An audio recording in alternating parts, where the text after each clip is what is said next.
Okay, and this is fine. So ఇది ఇలా load అవుతా ఉంది. ఎందుకు లోడ్ అవుతుంది అని అంటే మనం జస్ట్ ఆ కనెక్షన్ ఎస్టాబ్లిష్ చేస్తాం కానీ అక్కడి నుంచి ఇంకెవరికి వెళ్ళట్లా. ఆ కనెక్షన్ అవుతుంది అంటే రిక్వెస్ట్ వచ్చింది కానీ రెస్పాన్స్ ఏమి రావట్లా. మీరు ఎప్పుడన్నా చూడండి, అండ్ సర్వర్ నాట్ రీచబుల్ ఇలాంటివి వస్తూ ఉంటాయి ఒక్కొక్కసారి మనకి, రైట్? ఇక్కడ ఆల్రెడీ కనిపిస్తుంది కదా, this site can't be reached అని చెప్పేసి. ఎందుకనంటే నేను రిక్వెస్ట్ పంపించాను ఈ సర్వర్కి. ఏ సర్వర్కి పంపించాను? ఈ local host with port number 3000. So దీనికి నేను రిక్వెస్ట్ పంపించాను. సో నాకు రెస్పాన్స్ ఏమీ రావట్లేదని చెప్పి కొద్దిసేపు వెయిట్ చేసి అలా నాట్ రీచబుల్ అని వస్తూ ఉంటుంది. ఓకే, సో దాన్ని మనం హ్యాండిల్ చేయాలి అని అంటే సో సింపుల్గా ఇక్కడ ఏం చేస్తానంటే ఈ కోడ్ ఉంది కదా, సో ఈ కోడ్ నేను జస్ట్ కమెంట్ అవుట్ చేసి మనకి ఇక్కడ క్రియేట్ సర్వర్లోనే ఒక కాల్ బ్యాక్ ఫంక్షన్ ఉంటుంది అనమాట. సో క్రియేట్ సర్వర్లోనే ఒక కాల్ బ్యాక్ ఫంక్షన్ ఉంటుంది. సో ఎప్పుడైతే ఒక కనెక్షన్ అనేది హిట్ అవుతుందో, హిట్ అయినప్పుడు మనకి ఒక కాల్ బ్యాక్ ఫంక్షన్ ఇక్కడ కాల్ అవుతుంది ఆటోమేటిక్గా.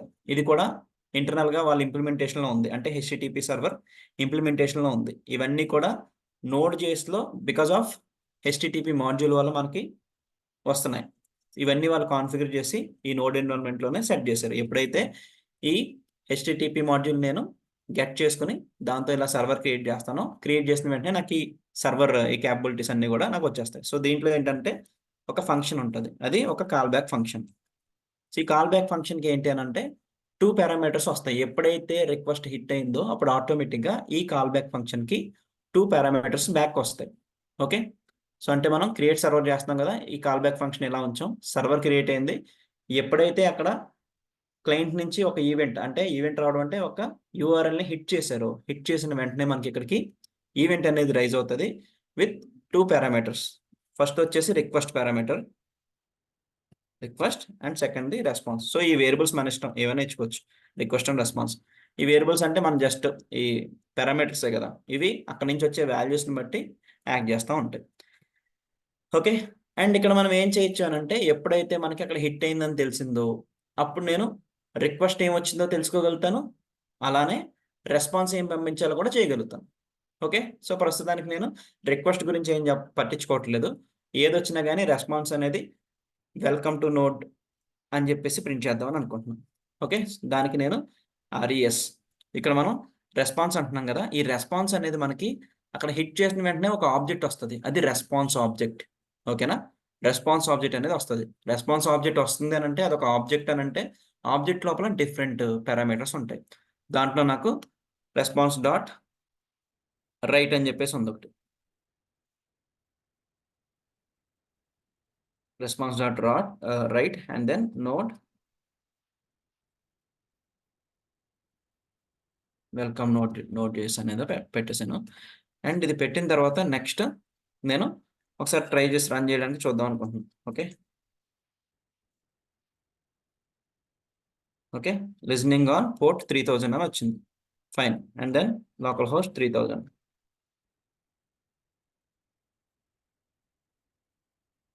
ఓకే, సో ఇలా ఇచ్చిన వెంటనే మనకి ఇది రైట్ చేస్తుంది కానీ ఇక్కడ ఏది ఎండ్ అవ్వట్లేదు. అందుకని response dot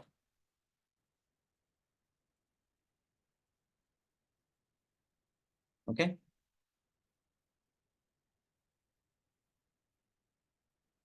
C welcome to Node.js అని వచ్చింది. ఓకేనా, మనం ఇక్కడ ఏం చేస్తాం, సో సింపుల్గా చెప్పాలంటే ఫస్ట్ థింగ్ వచ్చేసి ఒక సర్వర్ని క్రియేట్ చేసేసాం. ఒక సింపుల్ ఒక చిన్న ఒక్క లైన్తో ఒక సర్వర్ని క్రియేట్ చేసాం. అదేంటది http.create-server. సో దీంతోనే ఒక సర్వర్ని క్రియేట్ చేసేసాం, రైట్? సో క్రియేట్ చేసిన తర్వాత నేను ఏం చేస్తున్నాను, దానికి ఒక కాల్ బ్యాక్ ఫంక్షన్ ఇచ్చాను. ఈ కాల్ బ్యాక్ ఫంక్షన్ ఎప్పుడు కాల్ అవుతుంది అంటున్నాను, ఎప్పుడైతే రిక్వెస్ట్ అనేది చేసామో ఆ రిక్వెస్ట్ చేసినప్పుడు మనకి ఈ కాల్ బ్యాక్ ఫంక్షన్ వస్తుంది విత్ రిక్వెస్ట్ అండ్ రెస్పాన్స్ పారామీటర్స్తో. రిక్వెస్ట్ అండ్ రెస్పాన్స్ రెండు కూడా ఆబ్జెక్ట్స్. అండ్ నేను రెస్పాన్స్ అని అంటే రెస్పాన్స్ నేను ఏం పంపించాలి క్లయింట్కి అనడం కోసం, దానికోసం నేను ఏం చేశాను, రెస్పాన్స్ డాట్ రైట్ అని రాశాను. ఈ రైట్లో నేను ఒక స్ట్రింగ్ని పంపిస్తున్నాను. ఈవెన్ స్ట్రింగ్ పంపించిన వెంటనే అక్కడ ఏమి లోడ్ అవ్వాలి, ఎందుకంటే నేను రెస్పాన్స్ డాట్ ఎండ్ అని ఇవ్వాలి. ఇక్కడ రెస్పాన్స్ డాట్ ఎండ్ అని ఇస్తే ఓకే, ఈ రెస్పాన్స్ అంటే నువ్వు రైట్ చేస్తున్నావు, ఓకే ఇక్కడతో రెస్పాన్స్ ఎండ్ చేద్దాం అని అంటే ఇక్కడి నుంచి ఆటోమేటిక్గా బ్రౌజర్కి వెళ్ళి అది రెండర్ అయిపోతుంది. సో మీరు ఇప్పుడు ఇదే కమాండ్ని ఇదే యూఆర్ఎల్ని ఎక్కడ ఏ ట్యాబ్లో ఓపెన్ చేసినా కానీ మీకు అది వెల్కమ్ టు Node.js అని కనిపిస్తూ ఉంటుంది. ఓకే, సో యా, ఇప్పుడు నెక్స్ట్ థింగ్ ఏంటి అని అంటే మనకి రిక్వెస్ట్ వస్తుంది, రెస్పాన్స్ వస్తుంది. అండ్ దెన్ రిక్వెస్ట్ ఎలా చూడొచ్చు? సో రిక్వెస్ట్ డాట్ యూఆర్ఎల్ అని ఉంది. Request dot URL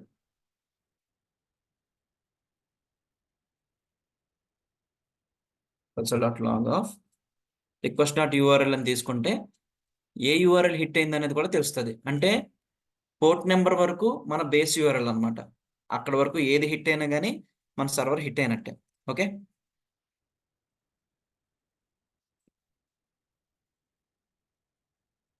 right. 3000లో ఇది వస్తుంది. అండ్ నెక్స్ట్ ఇప్పుడు నేను ఏం చేశాను, ఇలా హిట్ చేశాను, వెల్కమ్ టు Node.js వచ్చింది. అండ్ నెక్స్ట్ థింగ్ ఏంటి, సో స్లాష్ హైఫెన్ స్లాష్ ఉత్తి స్లాష్ వచ్చేసింది, రైట్. అండ్ నెక్స్ట్ వచ్చేసి ఓకే స్లాష్ ఏపీఐ అని ఇస్తున్నాం. Okay,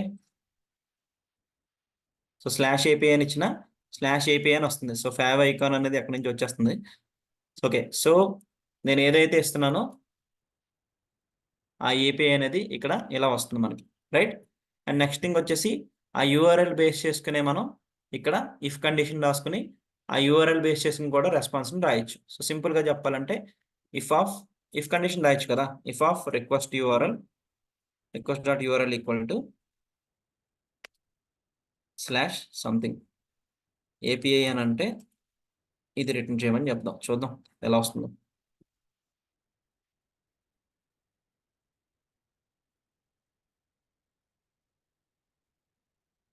okay,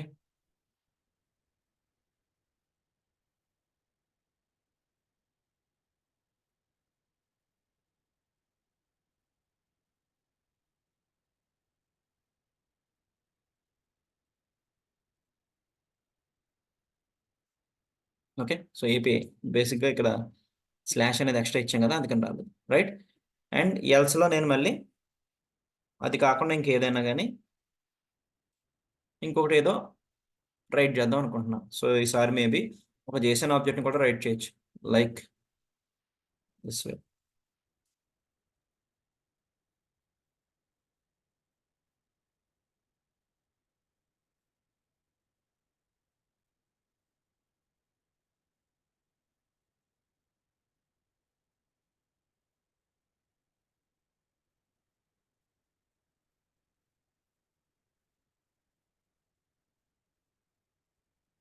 so something like this. So API అని ఇస్తే వెల్కమ్ Node.js ప్రింట్ అయింది. అలా కాకుండా డైరెక్ట్గా 3000 ప్రింట్ చేస్తే ఇట్ షుడ్ గివ్స్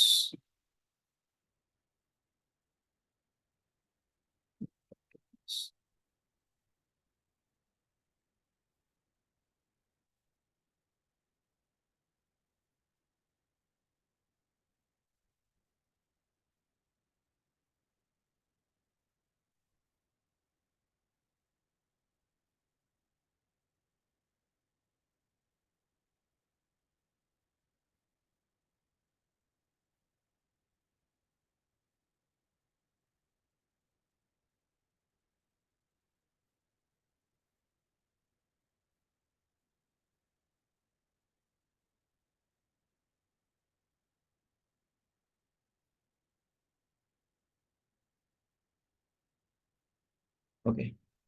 సో యాక్చువల్గా మళ్ళీ రన్ చేయలేదు మనం, right. That is the issue. So every time మనం రన్ చేయాలి కదా, ఎందుకంటే రన్ చేయకుండా నేను ట్రై చేస్తాను. ఓకే, సో 3000 అని ఇస్తే హాయ్ వచ్చింది, రైట్. అలా కాకుండా ఏపీఐ అని ఇస్తుంటే మనకి వెల్కమ్ నోడ్ అని వస్తుంది, రైట్. అలానే ఒక జేసన్ స్ట్రక్చర్ని కూడా మనం చేయొచ్చు దీంట్లో. Okay, so every time run చేయాలి మనం, right. So every time run చేస్తూ ఉంటే మనకి ఎగ్జాక్ట్గా ఎలా రావాలనుకుంటే అలా వస్తుంది.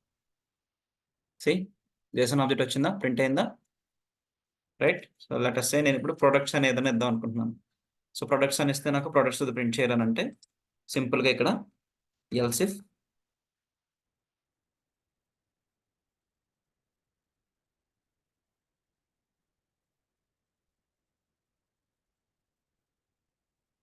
Slash products. సో ప్రొడక్ట్స్ అని ఇస్తే నేను ఒక అరే ఆఫ్ జేసన్స్ ఏదన్నా ప్రింట్ చేద్దాం అనుకుంటున్నాను. ఓకే, సింపుల్గా ఇలా ప్రింట్ చేయొచ్చు మనం, right.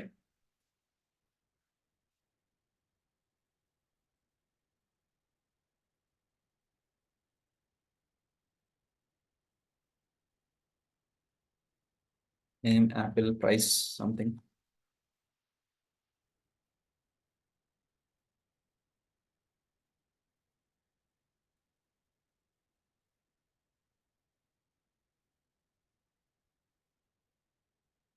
Okay, so every time మనం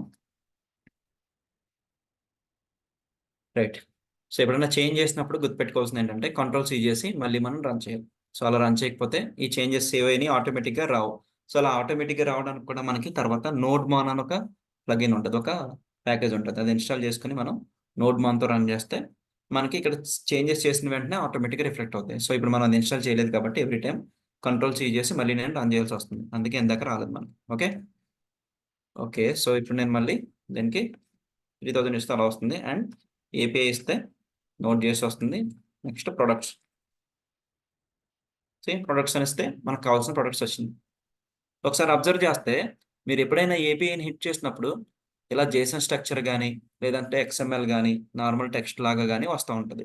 సో ఇప్పుడు మనం ఏం చేసాం, స్టాటిక్గా ఒక ఏపీఐని బిల్డ్ చేసాం. మీకు అబ్జర్వ్ చేస్తే 3000/products అనేది ఒక ఏపీఐ. ఓకేనా, ఈ ఏపీఐని మీరు ఫ్రంట్ ఎండ్ నుంచి అజాక్స్ గల్ ద్వారా కానీ యాక్సెస్ నుంచి కానీ ఫెచ్ ఏపీఐ నుంచి కానీ హిట్ చేస్తే మనకి ఏమొస్తుంది, ఈ డేటా అనేది వచ్చేస్తుంది. రైట్. సో ఇక నేను డేటాబేస్తో ఏమి ఇంటరాక్ట్ అవుతున్నా, బట్ స్టిల్ నేను జస్ట్ ఒక శాంపుల్ డేటాని పంపిస్తున్నాను. ఒకవేళ మీరు డేటాబేస్తో ఇంటరాక్ట్ అవ్వాల్సి వస్తే అప్పుడు ఏం చేస్తారంటే ఆ డేటాబేస్ నుంచి డేటాని తెచ్చుకుని ఇలాంటి జేసన్ ఆబ్జెక్ట్ లాగా మీరు ఇక్కడ లాజిక్ రాసుకుని అది రిటర్న్ పంపిస్తారు. That's it. యాక్చువల్గా Node.js ఏపీఐస్లో బిల్డ్ చేయడానికి మెయిన్ పార్ట్ ఇదే, రిక్వెస్ట్ రెస్పాన్స్లే హ్యాండిల్ చేసేది మనం. బట్ మధ్యలో బిజినెస్ లాజిక్ అనేది బేస్డ్ ఆన్ రిక్వెస్ట్ మనం చేయాల్సి ఉంటుంది. ఓకే, సో సింపుల్గా చెప్పాలంటే రిక్వెస్ట్ అండ్ రెస్పాన్స్లో నాకు రిక్వెస్ట్ లోపల మనకి కొన్నిసార్లు బాడీ పారామీటర్స్ వస్తాయి, కొన్నిసార్లు డైరెక్ట్గా పారామీటర్స్ పంపిస్తుంటారు రిక్వెస్ట్ చేసినప్పుడు. ఆ పారామీటర్స్ ఏవి వచ్చినాయో వాటిని ఐడెంటిఫై చేసుకుని నేను ఇక్కడ ఈ పాత్ ఒకటే కాదు కదా, ఈ పాత్ ఒకటే కాకుండా ఆ పారామీటర్స్ కూడా వస్తుంటాయి కొన్ని. ఓకేనా, ఏపీ అని కాకుండా లెటర్సే ప్రొడక్ట్స్ అని కాకుండా ప్రొడక్ట్స్/ఐడి రావచ్చు ఇక్కడ మళ్ళీ. ఓకే, ప్రొడక్ట్స్/ఐడి వస్తే ఆ స్పెసిఫిక్ ఐడితో ఉన్న ప్రోడక్ట్ని తీసుకొచ్చి నేను రెస్పాన్స్ ఇవ్వాల్సి ఉంటుంది ఫ్రమ్ సర్వర్ సైడ్. ఓకేనా, సో మనం Node.js ఏపీఐస్ని ఇలానే క్రియేట్ చేస్తాం. సో ఇప్పుడు రాసిన కోడ్ ప్రతిదానికి రాయాలి అని అంటే చాలా కష్టమైపోతుంది. సో ఇవన్నీ అవాయిడ్ చేయడానికి కొంచెం నీట్గా రీస్ట్రక్చర్ చేసి మనకు ఒక ఫ్రేమ్వర్క్ అయితే వచ్చింది. దాన్ని మనం ఎక్స్ప్రెస్.js అని చెప్పేసి అంటూ ఉంటాం. సో ఎక్స్ప్రెస్.jsని మనం ఇన్స్టాల్ చేసుకుంటే మనకి ఈ వీటన్నిటిని కూడా రౌటింగ్ అంటాం. /API/products మీరు ఆల్రెడీ రియాక్ట్లో మీరు చూసే ఉంటారు. రౌటింగ్ అంటే డిఫరెంట్ పేజెస్కి వెళ్ళడం కోసం మనం రౌటింగ్ యూజ్ చేస్తాం. ఇక్కడ ఏంటి, డిఫరెంట్ ఏపీఐస్ని హిట్ చేయడం కోసం రౌటింగ్ అనేది యూజ్ చేస్తూ ఉంటాం. ఇక్కడ చాలా ఈజీగా ఒక సర్వర్ని క్రియేట్ చేసేసాం. అర్థమవుతుందా మీకు? ఇక నేను సింపుల్గా లోకల్ హోస్ట్ 3000/products అని ఇస్తే ఇది రెండర్ అవుతుంది. అలానే గుర్తుపెట్టుకోండి, మీరు కూడా మీకు అక్కడ రియాక్ట్ ఏదైతే రన్ అవుతుందో అది ఇలా ఒక సర్వర్ ఇంటర్నల్గా క్రియేట్ అయ్యి దాని మీదే రన్ అవుతుంది. మీరు ఇప్పుడు ప్రొడక్ట్స్ అనేది క్లిక్ చేస్తే నేను ఇలా డైరెక్ట్గా టెక్స్ట్ అనేది ఇస్తున్నాను. సో పేజ్ని కూడా మనం బ్యాక్కి పంపించవచ్చు డైరెక్ట్గా, లైక్ HTML అని చెప్పేసి రెస్పాన్స్ టైప్, అలా రెస్పాన్స్.టైప్ కంటెంట్ టైప్ అలా కొన్ని ఉంటాయి. సో ఆ కంటెంట్ టైప్ ఇచ్చిన దాన్ని బట్టి మనకి ఇది రెండర్ అవుతుంది అనమాట. లెటెస్ ఇలా HTML అని something, HTML/HTML h1 something hello అని ఇచ్చాను. సో ఇప్పుడు నేను డైరెక్ట్గా ఇలా ఇస్తే ప్రొడక్ట్స్ కదా, so products let me okay see ఏమొచ్చింది కనిపిస్తుందా? సింపుల్గా నేను జస్ట్ ఇక్కడ HTMLని ఈ ట్యాగ్స్ని డైరెక్ట్గా దీంట్లో తీసి ఇచ్చేస్తాను. సో అక్కడ జరిగేది కూడా అంతే. రియాక్ట్.js కూడా మీరు ఒక సర్వర్ని స్టార్ట్ చేసినప్పుడు ఏమవుతుందంటే ఇంటర్నల్గా ఇలాంటి స్క్రిప్ట్ ఏదో రాసి ఉంటుంది. ఆ స్క్రిప్ట్ అనేది కాల్ అయ్యి వాళ్ళు ఏం చేస్తారంటే ఫైల్స్ అన్ని కూడా బండ్లింగ్ చేసి ఆ రౌటింగ్ అంతా కూడా ఒక ప్రాపర్ వేలో పెడతారు, ఎలా బిల్డ్ అవ్వాలి ఏంటి అని చెప్పేసి. ఓకే, ఈ పేజ్ ఓపెన్ చేసినప్పుడు HTML రెస్పాన్స్ ఇది క్రియేట్ చేసి ఈ పేజ్ని రెస్పాన్స్ లాగా పంపించు అని చెప్పేసి ఆ ఫ్రేమ్వర్క్లో వాళ్ళు డిఫైన్ చేసి డిజైన్ చేసుకున్నారు. రియాక్ట్ కానీ యాంగులర్ కానీ వ్యూ కానీ ఇలాంటి వాటికి. ఓకే, అందుకనే మనకి ఈజీగా ఒక సర్వర్ క్రియేట్ అయ్యి ఆటోమేటిక్గా మనం బిల్డ్ రన్ చేసిన వెంటనే ఇలా పేజెస్ వస్తూ ఉంటాయి. సి ది సింపుల్గా ఎంటర్ చేసాను ఇది, రైట్.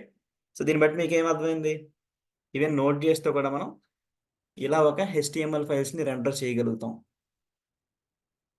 Got it? అక్కడ ఆ ఫ్రేమ్వర్క్స్ వాళ్ళు కూడా చేసేది ఇదే. ఆటోమేటిక్గా ఒక ఇంటర్నల్ సర్వర్ని క్రియేట్ చేస్తారు.